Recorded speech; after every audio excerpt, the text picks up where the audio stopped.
Baik, sebelumnya Assalamualaikum warahmatullahi wabarakatuh. Kami dari kelompok satu akan mempresentasikan hasil kerja kelompok kami pengujian hipotesis menggunakan metode one sample z-test. Di sini kami beranggotakan 4 orang. Yang pertama ada saya, Sandi Galib, dengan NIM 22508334096. Yang kedua ada Afif Bumam Saifuddin dengan NIM 22508334102. Yang ketiga ada Zulfian Ahmad dengan NIM 22230720053.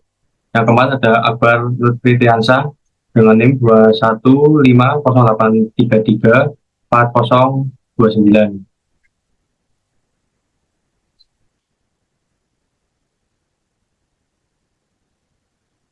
Pengertian uji one sample z-test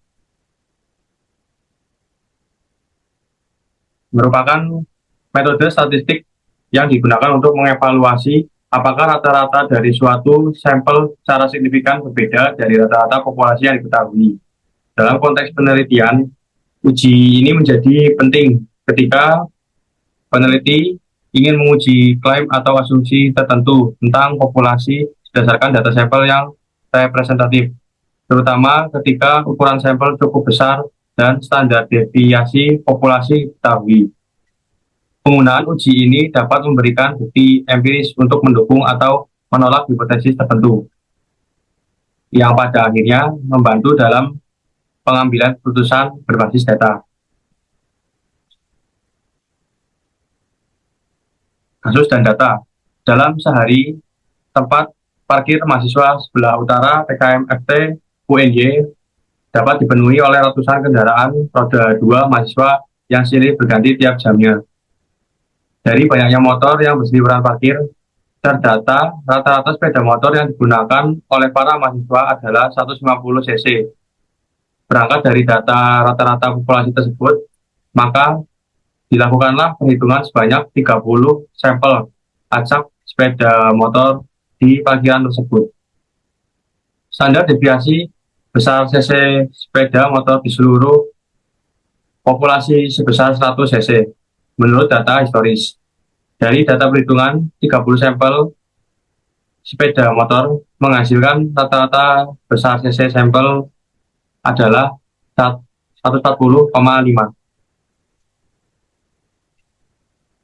Hipotesis. Dari kasus dan data sampel di atas, maka dapat ditentukan H0 dan H1 sebagai berikut.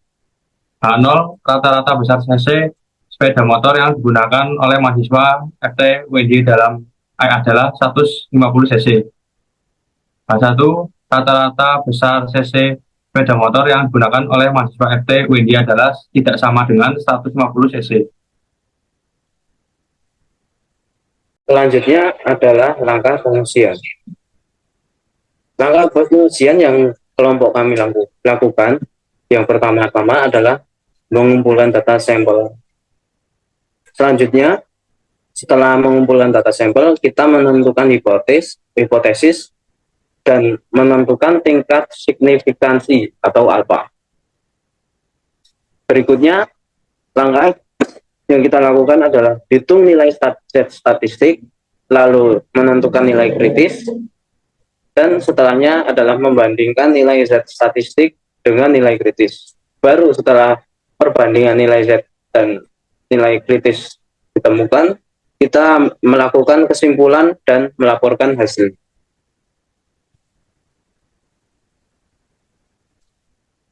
Ini merupakan pengujian hipotesis kami menggunakan aplikasi RStudio yang terdapat pada Windows.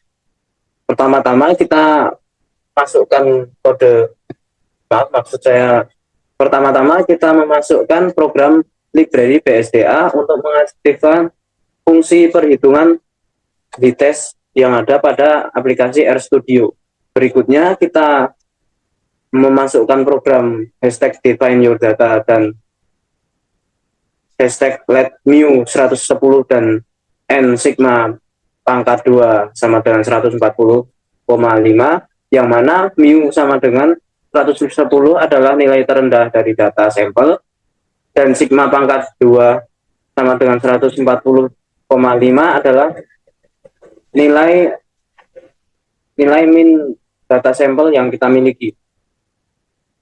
Lalu kita masukkan data sampel yang sudah kita miliki menggunakan prompt paste agar datanya menjadi datar. Lalu kita masukkan program formulate your null hypothesis. Selanjutnya kita masukkan hipotesis utama dan hipotesis 1. Setelah itu baru kita dapat memasukkan program z-test, yaitu z-test buka kurung cc, mu sama dengan 110, lalu sigma titik x sama dengan 140,5 yang dari min tadi, lalu alternatif sama dengan two-sided dengan tujuan untuk mencari kesimpulan dua arah. Lalu conf titik level yaitu nilai signifikansi yang kita pilih yang berupa 5%.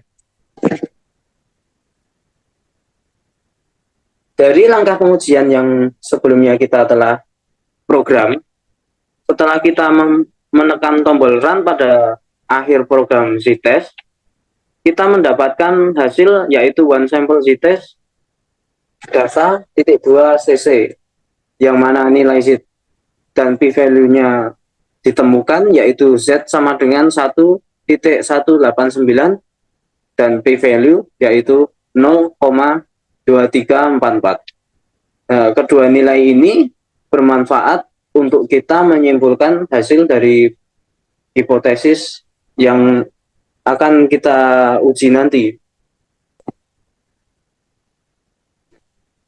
Kesimpulan dari z-test yang telah kita lakukan menggunakan RStudio, statistik dari nilai z statistik dari perhitungan yang berupa 1,189 menandakan berarti hipotesis awal H0 tidak ditolak.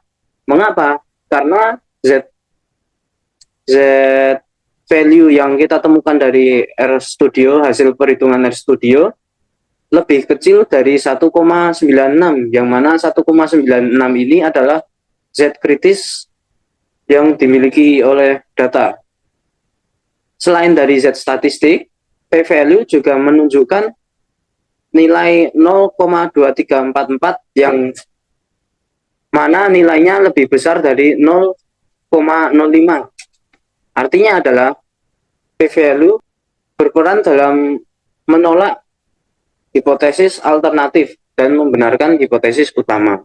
Maka dari kedua hal tersebut disimpulkan bahwa H0 tidak dapat ditolak, sehingga dibenarkan dan menghasilkan kesimpulan akhir bahwa hipotesis rata-rata mahasiswa FTUNY memiliki sepeda motor dengan kapasitas cc sebesar 150 cc. Terima kasih atas perhatiannya. Sekian, wassalamualaikum warahmatullahi wabarakatuh.